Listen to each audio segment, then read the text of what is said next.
Pemirsa, 2 tahun laporan yang dibuat di Polres Ogan Ilir dalam perkara pengerusakan tidak ada perkembangan.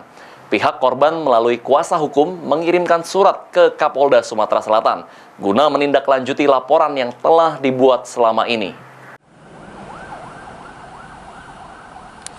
Diwakili oleh kuasa hukumnya, pelapor sekaligus korban dalam perkara pengerusakan lahan di Muara Kuang, Ogan Ilir mendatangi Polda Sumsel guna melayangkan surat ke Kapolda Sumsel atas ketidakpuasan proses penyidikan yang dilakukan oleh Polres Ogan Ilir.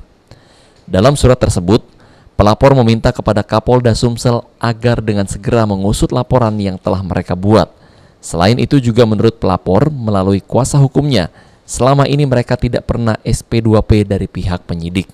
Jadi tanggal 9 September 2021 kami menerima surat kuasa dari Saudara Zubir.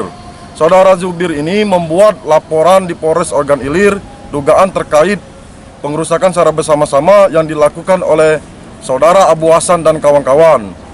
Akan tetapi laporan klien kami tersebut dari tahun 2018 hingga sekarang tidak ada tindak lanjut dari Polres Ogan Ilir.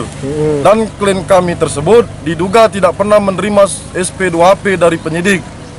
Oleh karenanya kami mengajukan permohonan kepada Kapolda, meminta kepada Kapolda untuk segera melakukan penuntasan penyelidikan terhadap perkara klien kami ini yang menurut hemat kami sudah terlampau lama perkara ini.